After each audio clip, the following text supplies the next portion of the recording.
Hi, I'm Debbie Schwartz. Welcome. I founded Paying for College and the Paying for College 101 Facebook group and Road to College. And I'm here tonight with John Fees and Natalie Tarangiola. Did I pronounce that correctly, Natalie?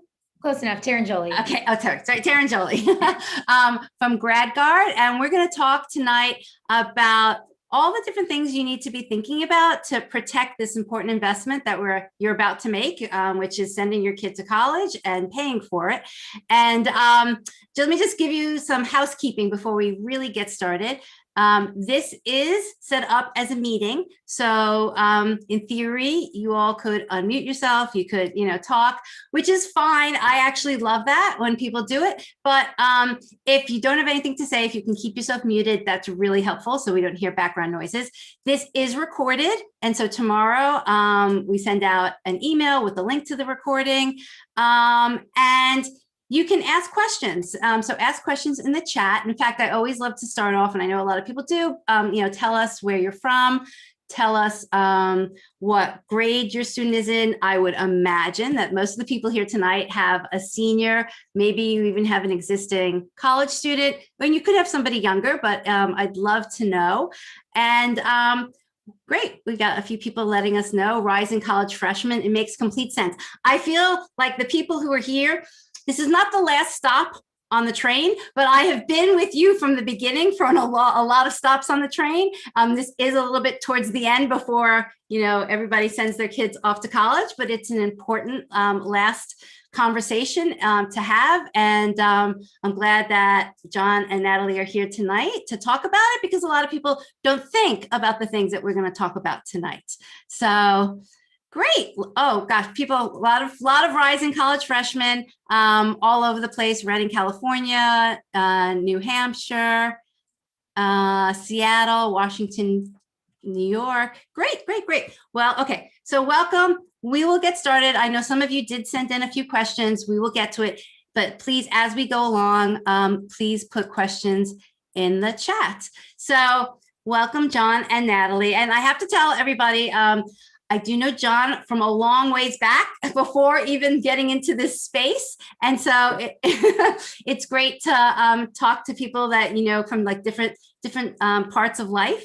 And I am always thrilled when John's here, because he did start GradGuard and he'll tell you about it, but he's really here just as an advocate for families, that the right information before you're too far along, because this is an important investment. And as we'll talk, we don't always think about all the safeguards related to this investment as we do to other types of investments in life. And I know that that's really important for John to help educate people about what they need to know as they're paying tuition. So John, and we were just talking about it earlier. Maybe just tell a little bit about yourself, and even kind of like how you got started with GradGuard and what was there before GradGuard. Yeah, that's great. Well, Debbie, you've done such a great job of creating a community of informed parents. It's one of my favorite discussions every time we have a chance to visit. So, well, first of all, I'm a father of 5. I've got one student that just graduated from Arizona State and the Barrett Honors College, and then I've got a rising sophomore at UC Berkeley. And I've got a 16-year-old who is college bound, but is a daily challenge sometimes. And then I've got twins that are 13. So this has been a journey. Debbie and I are really committed to personal financial literacy. I think that when we started GradGuard, Bill Sunnison and I 10 years ago, we saw a real challenge in the country. The whole country is focused on the challenges of repaying student loans. And there's no doubt that the cost of college has really focused all of our attention on the risks that are associated with it. And one of the things I found interesting, I went to Arizona State myself as an undergraduate. I went to graduate school in Boston. And ultimately what I found is that the elite schools in this country had been creating and doing a number of things to protect their students. Some of them actually provide renter's insurance to their students who live on campus. Many of them have offered tuition insurance, a way to protect your investment if something goes wrong. And I said to myself, wow, this is really interesting. Harvard offers something like this, Princeton, MIT does. But Arizona State, UCLA, none of these schools do. And I didn't know anything about insurance, but I really wanted to understand what was the nature of the problem. And the truth is, when I went to college and paid $450 a semester, and I didn't even pay it because I was on Right. scholarship, it wasn't much of a risk. And when I lived in the dorms, it really wasn't, I didn't have anything. I didn't have any electronics. I had vinyl records. So for all the parents out there, you're probably a little bit like me. Now you're sending your student to college. Living on campus at Berkeley is $18,000. Room and board total, I think, is about 20. Maybe it was a little bit off on 18. And you know, if my son gets sick, if he has a concussion, if he became an addict, if I died, and he needed to withdraw from school, the university is not going to give you your money back. During the first 3 to 5 weeks of school, most campuses will give you a prorated refund. But the reality is universities are not in a financial position to provide refunds, especially when you're talking about $30,000 or $40,000 per semester for some schools. So tonight, I really want to just talk to you about what we've learned over the last decade building GradGuard. Without GradGuard, I was just telling Debbie, really there'd be no way to protect your investment in education at any school in the country. There are some alternative ways to get your money back, but generally speaking, schools are not going to provide refunds. And most importantly, tonight, I'd like to answer your questions and really share with you the knowledge we have of the types of things that occur on college campuses that you may or may not have thought of, that put your money and your savings and your 529 plans and even your student loans at risk. If you're signing a private student loan as a co-signer, that comes with real responsibilities, both for your student and also for you. And I'm happy to discuss those types of risks as well. Yeah, I didn't get a chance. I was going to set up a poll, but I am just so curious and maybe if people put it in the chat, if anybody has even thought to look at the college's refund or withdrawal policy, and if they have, what they found out. I tell you, I mean, John is a father of 5. I'm a mother of 3. And when I first went to college, I didn't even think about that. I didn't think about it. I was like, as you said, John, like when we went to college, nobody thought about refunds. And frankly, it was easier for them to give $450 back. Right. That wasn't going to break the bank for the university. You saw it with COVID. Universities were not in a position to provide refunds. And I think that as consumers, you're starting to see universities have on their front page or their homepage a list of consumer disclosures. And some of the consumer disclosures are really obvious. The Clery Act, which includes information about sexual assault, crime, fires, all that type of data, they're required to provide that. They're also required to provide an example of the refund policy. And what we're really happy to do with GradGuard is we work with over 400 universities, and almost all of them also work with us to help verify that families have been told and informed of what the refund policy is. So that, I think all of us and the universities we work with, they're really committed to no surprises. I think one of the things you do great, Debbie, is that, it's a big check to write to support your student, but the reality is nobody wants to be surprised. You don't want to be surprised in the mid-semester that your health insurance doesn't work, or that your home insurance didn't cover your kid's backpack when it was stolen, or that you're out $30,000 because your son's got mono and it's a serious case and he's going to have to come home. But you even mentioned, so you just said now you work with 400 schools, and schools are, quote, required to show you the refund policy, but that doesn't mean that they still do. I mean, the 400 that you work with, but there's a lot of others that don't. A lot of schools don't, yeah. I really think that's kind of the unfortunate piece of it. The way universities operate typically is if there's not a fine, they don't have to do it. The Department of Education they'll make a rule, but if there's not a fine associated with it, they don't typically go out of their way to make it obvious. What I would say is all of you, whatever college association, wherever you're going to school, ask your parents' association, and nobody wants to be surprised. This is a bad experience for anybody. The bursar doesn't want to deal with an upset parent. So it's just in everybody's interest to be, and I think COVID really brought this to light, just to be really clear about it. So one of the questions I get asked a lot is, well, why do these schools not provide refunds, or why do they give you 5 weeks of a prorated refund? And really, it comes down to the return of federal financial aid laws. So here's just a little snippet. You've talked to people about being eligible for student loans and federal student loans and how they're earned. Well, the university only earns that money if you stayed 5 weeks. If you haven't stayed through 5 weeks of classes, that money is returned to the Department of Education. And therefore, they will provide a refund up until the time that money is wow, I have to tell you, I didn't even know that. I mean, now it makes complete sense, like, looking at all the refund policies. In one of the challenges for independent students, especially students that go to community colleges or other things, it's possible that you can stop going to class, either flunk out or drop out, and actually owe the university money because your federal loan has been withdrawn. You're eligible for it, but you only earn the money, and the university only earns the loan if you've stayed through 5 weeks. And so I won't get into all the details, but that's really why universities have a prorated refund. It parallels the return of federal financial aid dollars. There are schools that are increasingly moving to 15 days, prorated through the first 15 days of school. That's on the aggressive side. But most schools will give you some of their money back through week 5. So. And what are some of like the most common examples of why after the 5th week a student might end up either having to withdraw? Yeah, so American College Health Association, and Natalie, you can speak to some of these things, is probably the most reliable source for kind of the types of health conditions that students are dealing with. And I think that today, again, is different than when we went to college. The types of medications that students are arriving to college on, the types of diagnoses they're dealing with, from celiac disease to mental health conditions. The reality is more students are enrolled in college with actual chronic health conditions than ever before.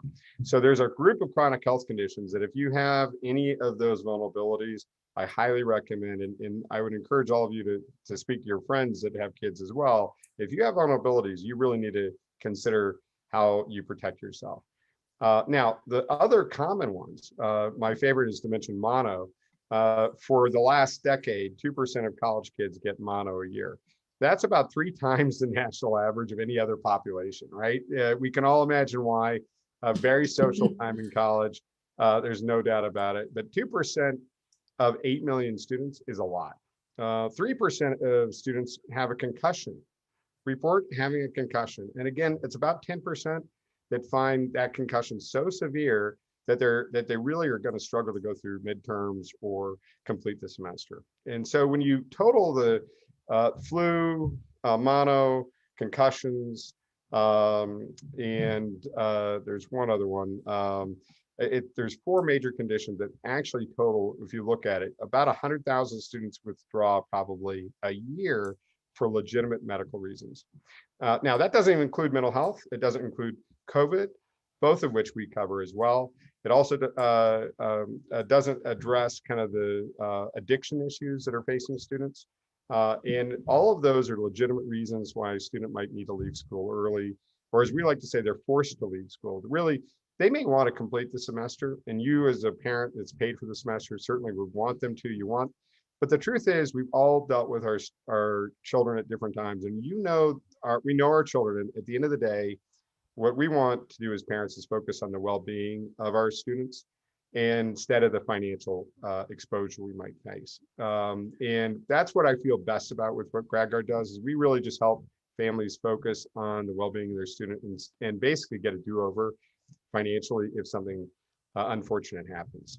So you mentioned, if a student has pre-existing condition, is there a list, if that's a parent should check whether or not their pre-existing condition is covered? There's a question here, That's a really good question. Yeah, about. So I'm not an insurance guy to begin with. I'm licensed, but I'm not an insurance guy to begin with. But when we started the company, it was absolutely essential because we work with universities and also because of kind of our values generally.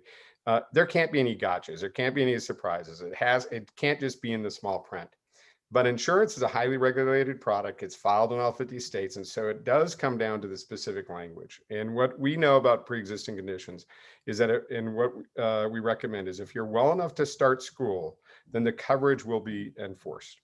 But what we recommend is that you get a letter from your doctor if you're being treated for general anxiety or for any ordinary disease. But even like pregnancy, we've paid tuition claims for a student that was pregnant that needed to leave school because they were forced to be on bed rest, right? Pre-existing condition, started school, you thought be able to finish the semester, wasn't able to. And so these types of things, the best way, if you have any vulnerabilities or chronic conditions, is to get a note from your primary care doctor or whoever the doctor that's treating you to say that you're well enough to start school. And that would apply to like mental health issues as well. Absolutely, yeah. Now there's more specific language we can share with you. We get asked this. It's probably the most common question we get asked. The reality is we want to pay claims. Allianz is our insurance company. We're one of these unusual companies. The best thing that we can do is help families through these bad moments. We're not trying to have a gotcha here. At the same time, generalized anxiety, 20% of college students have anxiety. It's natural to be anxious during midterms, but we happen to believe that people want to, they're spending all this time and money. They want to complete the term. And that's what we found. This is just there in the case of a really debilitating semester where you get anxiety, like during COVID. I mean, COVID, we pay for claims related to students who are diagnosed positive with COVID-19 and are forced to withdraw, right? That's all pandemics are excluded from insurance, but we have adopted a business practice with Allianz to make certain that we don't exclude those claims. So if you're forced to withdraw due to that, then that's certainly going to be paid. The important part, though, is it's the other consequence, the other health issues, including anxiety, serious depression, that students really faced this past year. That was really a major source of concern for parents, but also losses. Yeah. You talk about, what the pandemic has really shown is that, yes, kids got sick from COVID, but actually there's more mental health issues that kids are dealing with than maybe we truly imagined. Yeah, we're talking a lot about that because I think that my wife's a clinical psychologist, actually, so we take this seriously. We've seen it. I really think as parents, all of us, and I think we're seeing it now in the Olympics. We're seeing it in professional athletes. We put a lot of stress on our kids, and this is a very stressful, a very public environment. And what I really think we all ought to do is just not add to that stress with a financial loss. I think we need to give people some grace. One of the things insurance does is give you some space to be able to deal with these events. They're almost always unexpected. Some serious mental health conditions, frankly, only start to emerge in your 19s, 20s. Bipolar disorder, a number of these conditions actually tend to emerge more frequently in college than any other time. So. What about, let's just talk a little bit about like the actual details. I don't know, do people, where would they even go to sign up for tuition insurance? How much does it cover 100% or less? And then there's a question here. Somebody's asking if I get the doctor letter, saying they're well enough. Like, what do you do with it? Do you just hold on to it in case they have to use it? Mm-hmm. It just helps you during claims processes. I really, I don't want there to ever be misunderstanding on pre-existing. If it's the best way to assure you're getting paid is that you have a doctor's note that says you're well enough to start school. So I don't really mean for this to be a total advertisement. The primary, goal tonight is to help educate people as to what we're doing, how the risks are. But let me explain how tuition insurance works. It's very similar to travel insurance, except that it doesn't just cover travel. Tuition insurance talks about tuition, but it actually covers the total cost of attendance. So that includes housing and room and board, academic fees, which for my son at Arizona State was more than the tuition he paid, and tuition. So it really covers that out-of-pocket financial loss. You can purchase it through your school or directly through GradGuard.com. If your school doesn't have a partnership with GradGuard, then you can go to GradGuard.com and purchase it. It's typically twice as much when a school doesn't offer it. So the typical cost is $106 for $10,000 of coverage per term. That's not very much, to be honest. It's a very fair rate. It's almost half of what it was when we first started the business. And that's because we insure students all over the country, from North Dakota to Alaska to California to New York and Texas. I mean, we have students buying this product all over the country, and that has, because more people buy it, you don't know who's going to need it, but as a result, the risk is better. One of the reasons we could cover COVID is we just didn't cover New York and California, right? We covered every state. So that's how insurance works. The reason it's more expensive to buy it on GradGuard.com and the coverage is slightly different is that we are basically taking anybody that comes in off the internet. And so the risk is different for us. And so the price needs to be different. When we work with the universities, say NYU or Harvard or Princeton or NYU or Auburn or SMU or Baylor, lots of great schools. We know that every student will be given the opportunity, and therefore more students will purchase it, and therefore the pricing can be better. And so that's really how the pricing of it all works. So Kathy's asking, is there a list of schools that you work with, or is it really more that a parent would see, because they're probably going to get a communication from the college itself. You'll see it, but you go to GradGuard.com. We have this school search engine, so you can put your school in it. Neither of the schools that my sons have gone to currently offer our programs. It's a real disappointment to me. But for lots of reasons, schools, some of them just believe it's something that students should do on their own, families should do on their own. I don't have a problem with that type of decision, but that's not how health insurance works. It's not how other protections work. And I think that what we're going to find is this will become ubiquitous. Although none of us have probably heard of tuition insurance. If I wasn't doing this for a decade, I wouldn't have known really about it. But I really feel like there's an equity piece to the work we're doing. What we're trying to do is make it available to not just elite schools and elite institutions. We're trying to make it available to any student and any family that's paying for college and might suffer a risk. If your school gives you your money back and for housing, tuition, and academic fees, don't buy this, right? We wouldn't build this product. There are lots of ways. And then let's highlight that college if we find it. Right, if you find that college. And I'll tell you what, in one of the parents groups I was in last year, they were asking these questions, and I was thankful. So go to your school. If your refund policy is not, clearly disclosed to you, that's a mistake. If they're not offering tuition insurance, that's a mistake. So I got this question actually in the mail, an email, and I see it's here as well. So if somebody's going to go ahead and purchase tuition insurance, how much are they really purchasing? Particularly if a student is getting scholarships, do they purchase the full amount? They purchase it, net of the scholarships? Yeah, Natalie's got a great calculator for that. So it's on GradGuard.com. You can actually calculate it. But the short answer is it's whatever your out-of-pocket costs are. Many schools give a scholarship, but it's really a waiver. They're just giving you a discount or a waiver or something. So you don't need to buy tuition insurance for that waiver cost. But any of your out-of-pocket cash costs. So say my son went to Arizona State, he was on a scholarship waiver for tuition. All I had to pay for was academic fees, which were $3,000, and living on campus, which is like $14,000, right? So I needed $17,000 of coverage, and I could buy that directly. One of the great things about GradGuard is everybody pays a different amount for college. I think Debbie, you've done a lot to educate people. You have a lot. It's like the airline industry. Yeah. Somebody sitting next to me could have gotten a great discount, and the other person's paying full freight. Yeah, it's exactly right. And airlines or cruise ships, everybody pays something different. And so one of the things your organization does such a great job of is helping inform people about that risk and how to negotiate and what the standard award letters are. I think that these scholarships are hard earned, these merit scholarships are hard earned, but the reality is they're also a tool, because an 18-year-old has a hard time to say no to a $10,000 scholarship, right? Even though that's a discount. Right. I really think we've reached a point in this country where we need to call scholarships for what they are. Now, if you get a scholarship from American Legion or a third party, that's as good as cash.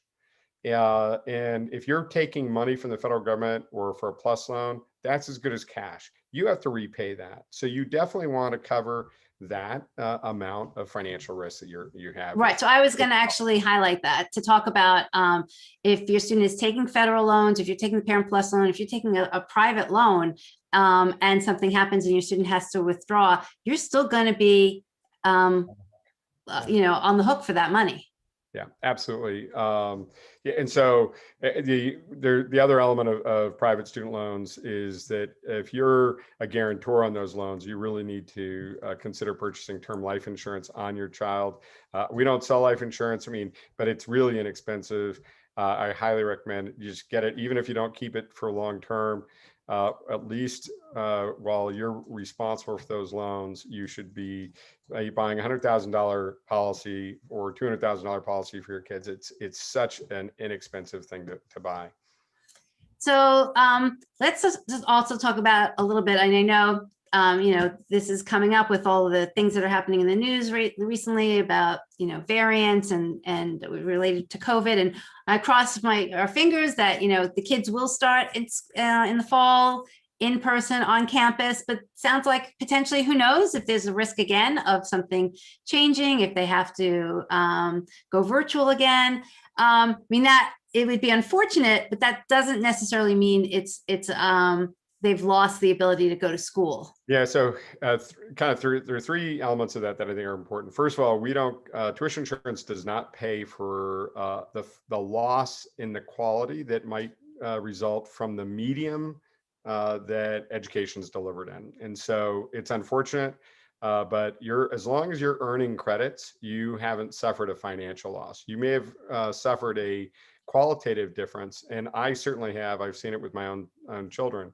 I think that, so that's first and foremost. I happen to believe that schools are going to be able to remain open. I think we're going to be able to manage through this. I don't think we're going to see outright closures of schools like the Cal State system. I think that we've gotten really good at testing. I think certain schools are requiring vaccinations in certain states. I think we're going to manage it. On the other hand, what we're hearing from our school colleagues is there's a real concern about the pinup kind of animal house mentality that might arrive on campus. And that extra level of social energy we've all seen it with our teenagers in our own homes. They get a little bit of freedom, and now you see these outbreaks in Arizona and other places.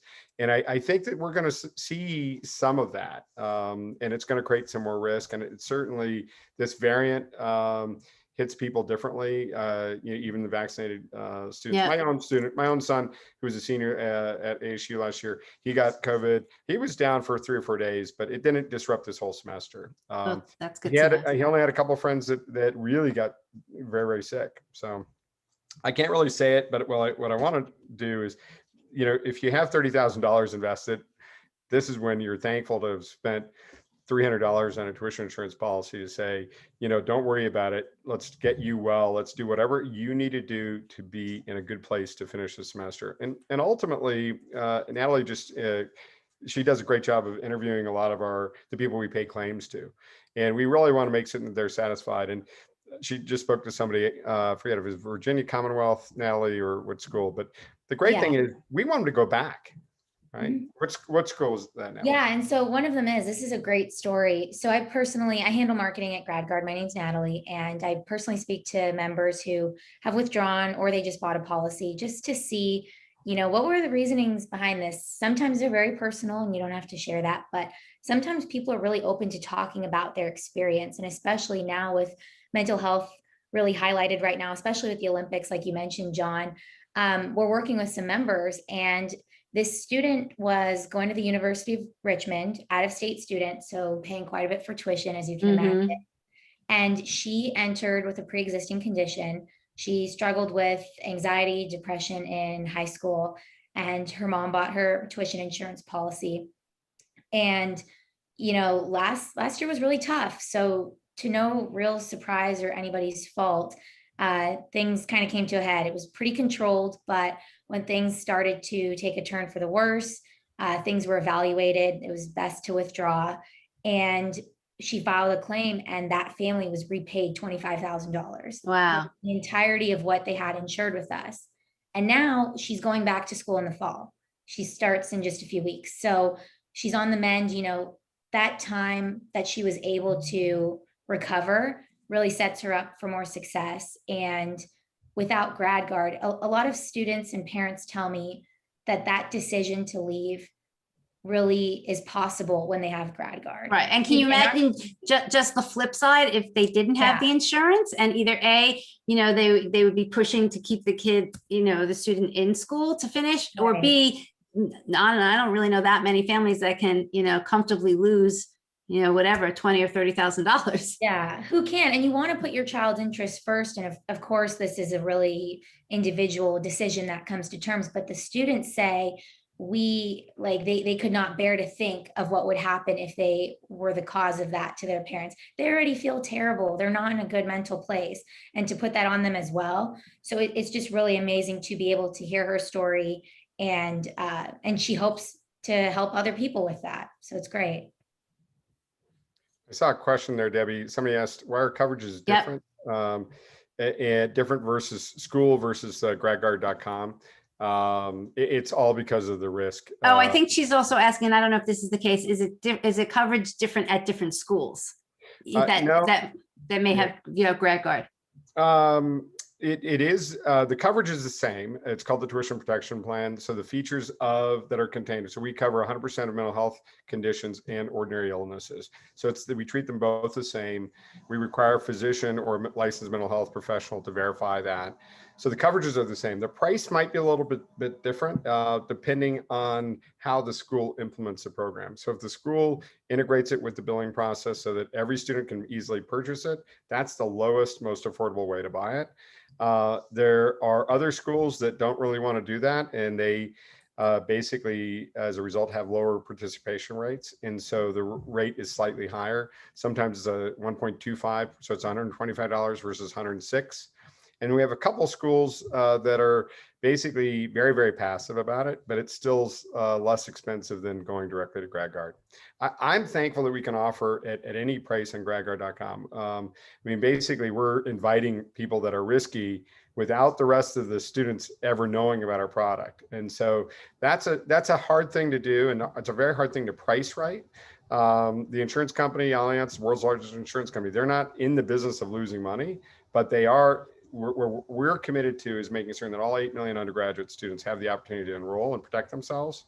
And when that happens, the price is going to get lower, right? That's the way insurance works, is the price gets lower, the coverage improves. And if you go back 10 years ago, you'll find out our prices were almost twice what they are today. So an important detail, but when do people have to buy it? Because sometimes, I don't want people to think like, school has started and then they see their students sick and then I'm going to be able to sign up for it. Natalie has to remind me to say that because I've been doing this for so long. I forget before too. The first day of school. Yeah. You have to so that's important. That's really important. Yeah. And you know what? If you think your school's going to handle it differently, you can't find I can name a dozen schools that you can't find the refund policy. It drives me nuts. But if that's one of your schools, then you should ask the bursar. You should ask the financial aid office. You should ask the Parents Association, where is a refund policy? It's a legitimate question, and especially post-COVID. They have whole pages of what will happen under COVID, breakouts. So there should be at least a page that tells you what will happen if your son or daughter is forced to withdraw from school. So there's a quick question about, does the insurance also cover if you're taking money for a 529 plan? Absolutely. Yeah. So any form of cash that comes from a third party, like American Legion Scholarship or an employer scholarship program, or your 529 or a PLUS loan or a private student loan, that's all the same form of cash. The only thing that's not considered cash is like a tuition waiver or a scholarship that's provided by the institution. That's not third party money. All right, there are third-party monies that are given to students from a scholarship foundation, for instance, within school. That's real cash, but if it's a waiver, it's not, or a discount. Yeah. So, if people have more questions about tuition insurance, absolutely share it here. Email Natalie and I. We're happy to talk. And we'll bring it up again. I do want to just get to talk about a few other types of insurance that are kind of just as important. And I actually got this question emailed in about a parent who basically, and I hadn't thought about it this way myself, but she kind of added up all the electronics her son had, and she thinks, he could have between $8,000 or $10,000 worth of stuff. He's bringing them to a dorm. I only hope the best thing, but you don't know who the roommates are. You don't know if they lock the door. You don't know what friends they bring over. And, that equipment could be at risk, and along with other stuff that you might bring to school. Yeah. So living on campus, most freshmen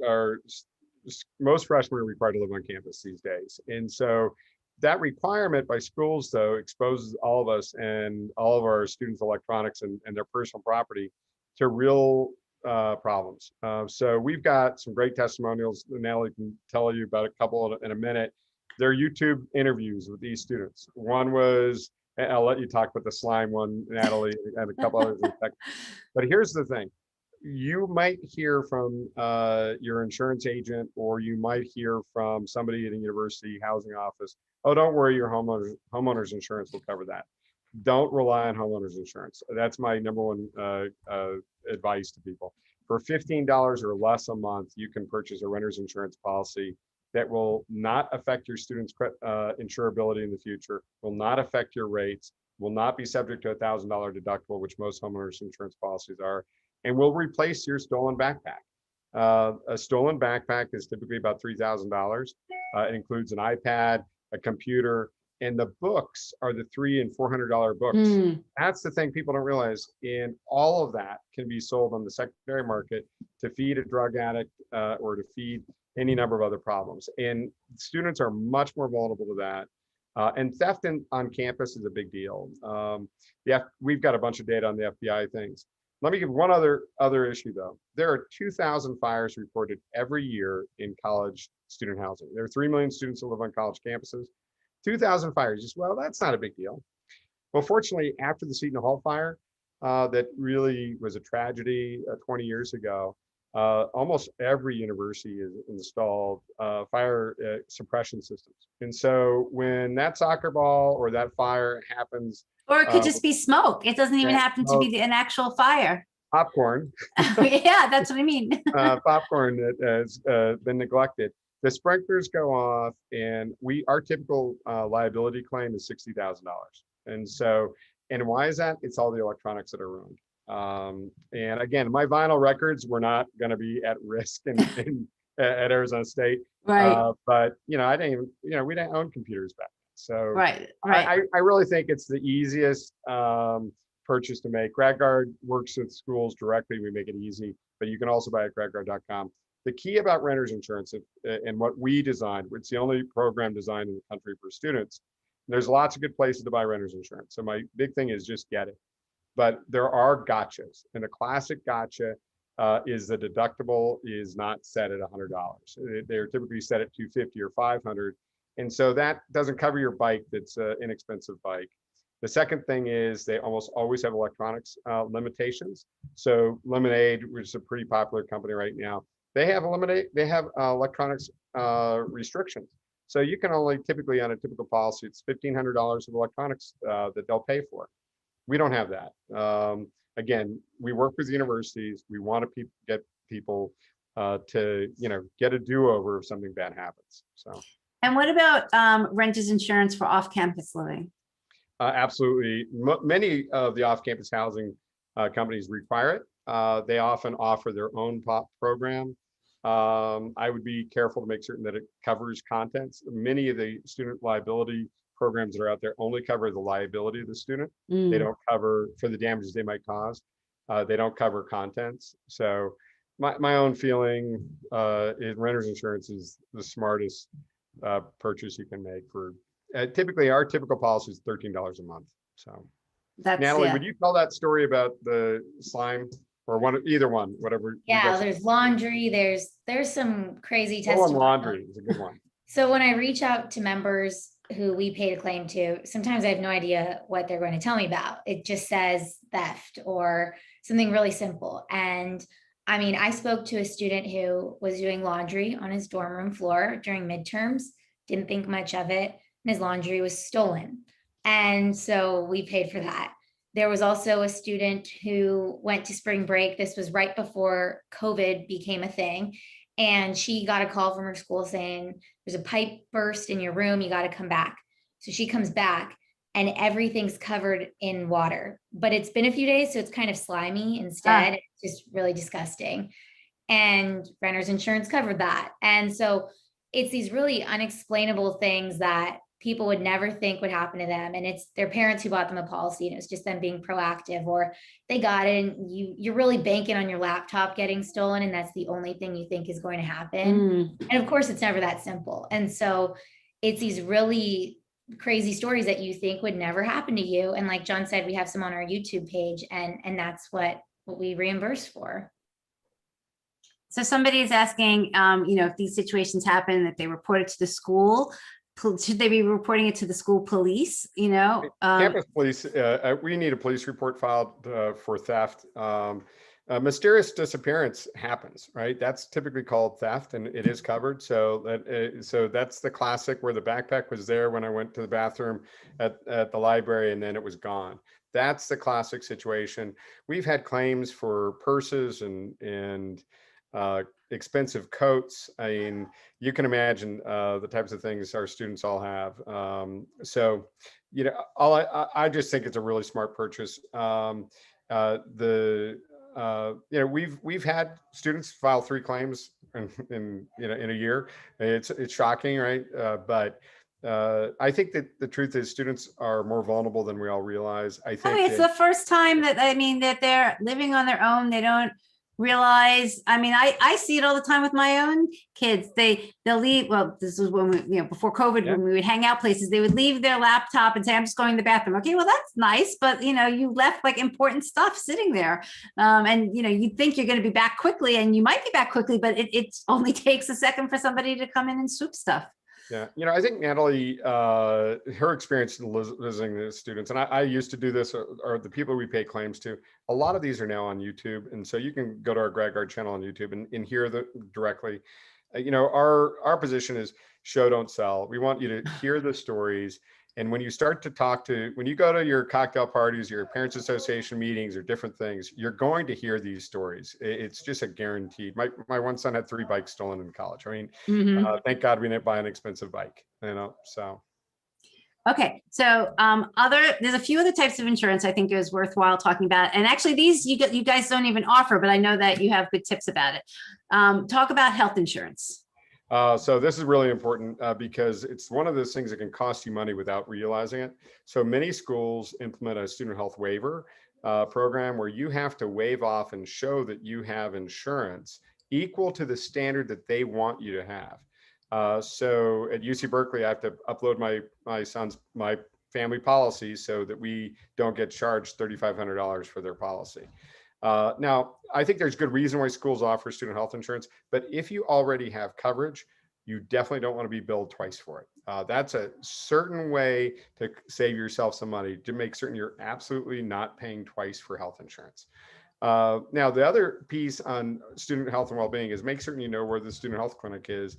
Most universities have some health services. They most also have counseling and consultation services that are either direct billed to the student or just something that you should be available. So you don't have to go to an urgent care for that type of service.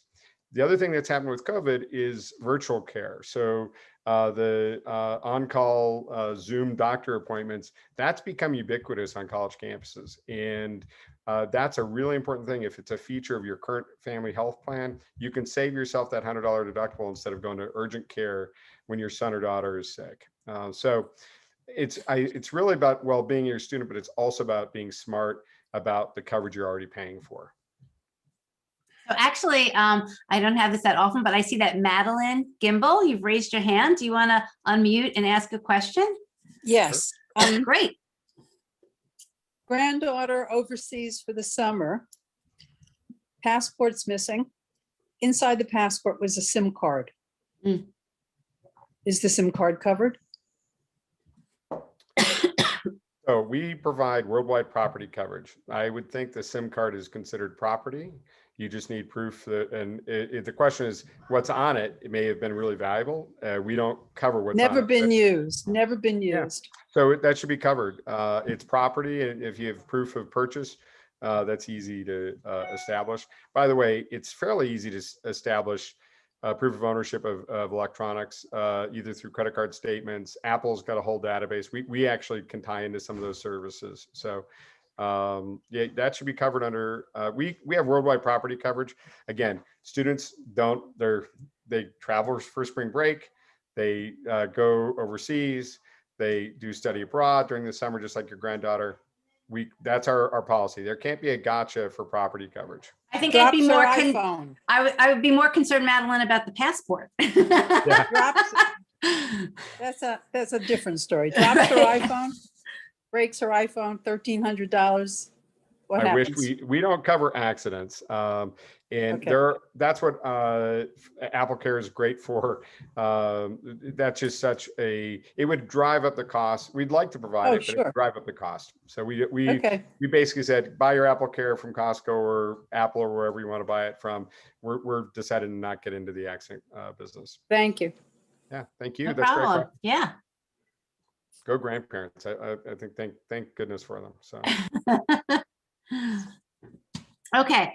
And not last, but how about talk a little bit about, and I know this is not a pleasant topic either, but life insurance for Yeah. students and life insurance for parents. Yeah, Debbie, I've talked a lot about it. I think that the life insurance is so inexpensive for students. So if you're borrowing to fund your student's education, if you've got plus loans, or if you're a co-signer on private loans, you should think of purchasing term life insurance, which is very affordable to cover the repayment of that in the case of the death of the student or in the case of your death. Though there's not going to be loan forgiveness for these types of loans. There is loan forgiveness of the federal loan programs, but not typically of the private loan programs.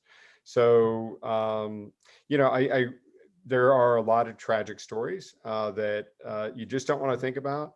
But I think really buying life insurance to ensure your capacity to repay those loans in the case of your death or the case of the death of a student, and also in case of your untimely death, and I think about it myself, I'm well insured, but at the end of the day, it's still a big check for my next 3 kids that are aiming for college. Yep, right? yep. And no matter, and who knows what the 529 stock markets are going to do and whether or not that's going to be enough money. And who knows, right? Life insurance just gives me some confidence that we're going to be able to pay for school if my wife or I are not around. Yep. And unfortunately, and I've had friends that, have had untimely deaths. And even if you're not taking out loans, you still want to reconsider life insurance. And I have found that people think, well, my child's 18, I don't need that life insurance anymore. But actually, you might need it even more for them to make sure if something happens to you, that they can continue to get through college and you can have, money for a surviving spouse.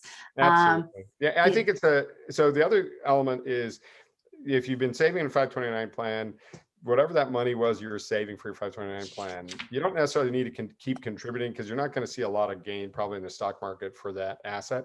Take that same amount of money and start buying an insurance policy for your son or daughter, because that not only will cover the costs, but it will also ensure their insurability. They can eventually take over the policy.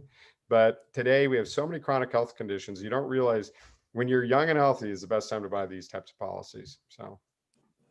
Okay, another little detailed question, but Lori's asking, are renting safes in the room required to have renter's insurance? Hadn't thought about that. Not. No, Yeah. that's a great question. It's a good question. Just don't take valuable jewelry. I mean, we've seen some pretty large claims. We work with some really expensive schools. I just really do not bring expensive jewelry to school. That's number one. That's what you need, or watches, that type of thing, or heirlooms. I mean, I'd really discourage that. I think safes can be smart. I just really recommend don't take a lot of expensive things.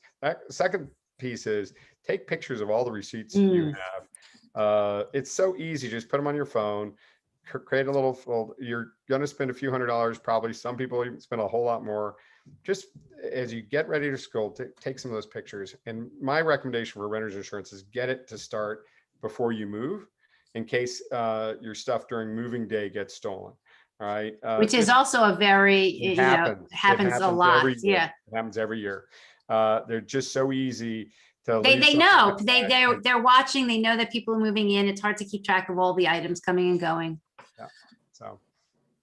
I had also gotten a question about what if somebody doesn't take out insurance, tuition insurance the first semester, but they decided they wanted a second semester. Can they do You can that? buy it. Yeah, you can buy it per term. So that's again where you expose yourself to some risk, right? You think you're perfectly healthy, and then sophomore year you basically realize my son or daughter might have a different condition. Absolutely, you should buy it the year you want. We typically see freshmen and sophomore parents buying it the most often. I think by the time you're a senior, you tend to have a lot of confidence that your son or daughter can kind of navigate the process. There is a window that is students are most vulnerable, because if you can get past Thanksgiving, most times you can get an incomplete. And so I totally accept that that's a real strategy, a risk mitigation strategy. But that, for freshmen to navigate how to get incompletes and how to get out of that whole trap of doing that is not easy. So. And Patricia is asking, kind of related to that question, if you purchase annually versus on a term, is there a price break? I'm assuming if you're asking, is there a price break if you buy it for the full year? There is not right now. We're working on that. We're also working on a discount for buying both products right now. Somebody asked that earlier. Yeah, we don't. We work with two different insurance companies currently, but we're working on that. We hope to have that for 2022. What I can tell you is these products were hard to build. Nobody really wanted to provide renter's insurance to college students. They thought of Knuckle House or Animal House, Knucklehead kids. This really, and you don't want to have a credit check, and everybody's insurable, even 17-year-olds, like all the things that a university knows their student population need. $100 deductible. And we, by the way, won't file a report to the insurance claims group. There's a national insurance claims group that they know if you file claims. We don't do that, right? And we don't do that because we don't want that to count against you in your future insurability. That's the right way to do business. So, but this has not been hard. This has been hard to build because it's regulated in all 50 states, and to make certain there's no gotchas in it. So the next wave is for our next million insureds is to find ways to create discounts for people who buy both policies, and really just continue to improve the types of coverages that we offer. So. Do you have any sense that you can give people what it costs for renter's insurance? Yeah, renter's insurance. So $5,000 policy with $100 deductible and typically $50,000 of liability coverage. Although we're seeing a lot of families take $100,000 these days. That's typically around $13 a month. So $155 a year, somewhere in there, $165. A little bit depends on kind of what state you're in. It is priced pretty much by state. So I will say some of the Midwest states are pretty affordable, and some of the urban centers are more expensive. Okay. Any parting words or anything else that you think that we didn't cover tonight? Lots of great questions. I had, people send in their questions. First of all, I think this is, Debbie, I always love having these conversations. The goal here is just to make certain that we're all informed, that we're not surprised. And I think as other parents and grandparents that are on the phone, one of the things you can do is just help people know about Debbie's work and what's happening here, and that that you're not alone. There are 8 million students in the country going to college right now. You're not alone. This is a journey we're all on. It's not risk-free. I think some universities pretend that everybody graduates. That's not the case. Yeah. Some people pretend that all degrees are equal. They're not. An art degree is lovely, and my kids play music, and I love them to want to do that, but I don't want to spend $250,000 to do that unless they're going to really have a career in that, right? So there's a place to get all forms of education at the right price point, but just don't be surprised, and help other parents through this journey. share these resources with them and make certain you're asking the right questions of your institutions. Yeah, the questions it's like dear to my heart. I just want to make sure that people aren't afraid to ask questions, that they know that they have the right to ask questions, that they get information, for anything that they're still wondering about. So, and I actually, sorry, I also hope that, throughout this whole process and even this piece of the process, that it's a good lesson for kids, for your students, I mean, they're going to have to encounter insurance in lots of different forms later in their life. This is just the start. So involve them, like tell them why you're, purchasing and what it's all about, because they're going to, at a lot of different times, look into renters insurance, when they have their own apartment or houses, homeowners insurance, life insurance, and nobody really teaches you about that. Nobody does. It's financial literacy. I think I was going through the FAFSA process with my son just to go through it with him so he understands how this really works, but then also to talk through the insurance pieces. I think financial literacy, it's adulting 101. And, we really try to make that a part of what we do. It's also, we send emails to our members about reminding them of taking pictures of their property and taking pictures of their staying healthy. We do that.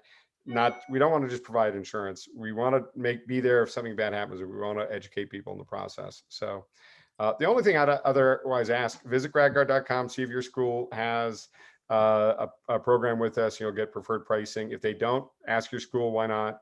And then lastly, go to our YouTube channel. You'll hear testimonials. You'll hear real stories about this program, and share them with your parents' organizations so they understand what you now know.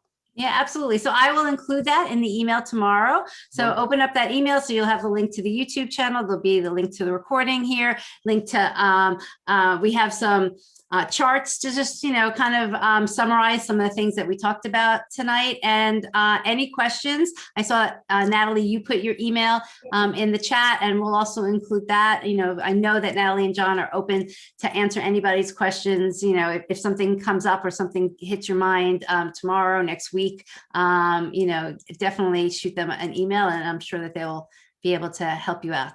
Absolutely. Debbie, thank you. Thank you. Thank you both, John and Natalie. Good luck, Thank everybody here who came. Thank you. We'll see you soon. Bye. Bye.